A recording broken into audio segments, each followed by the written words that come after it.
Don't get discouraged. Wherever you are right now in life, don't get discouraged. Don't allow that to make you think that this is it.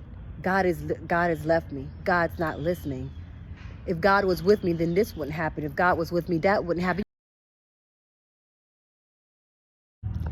Imagine being sold. And then when you got sold by your own family, you were made to be a servant. And then while being a servant, you got falsely accused of, and because of that, they sent you to prison. And imagine this happening for many, many years. Now, I don't know about you, but one would say, if I'm going through all of this for all these years, I don't know how I could put my faith in God. I feel like at some point I would question him. I probably wouldn't trust him. I would wonder what's going on with my life. Sold by my own brothers? When I got sold, I was made a servant. And then after that, they had falsely accused me of doing something that I know I didn't do. And so they put me in prison for years. This was Joseph, story of Joseph in the scriptures.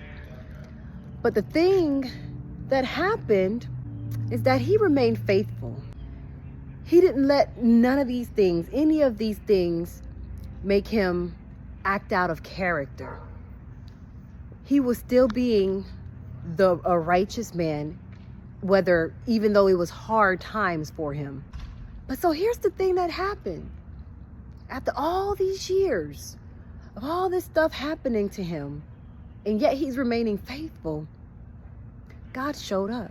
God made him the ruler of a land. So what's my point in saying all of this?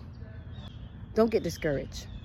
Wherever you are right now in life, don't get discouraged. Don't allow that to make you think that this is it. God has left me. God's not listening.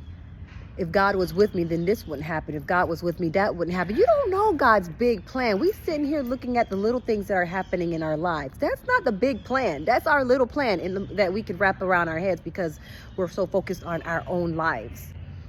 But God has a bigger picture.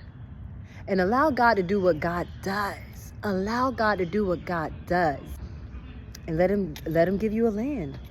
Let him make you the ruler of a land. If God can do it for him, he's no respecter of persons. He can do it for you.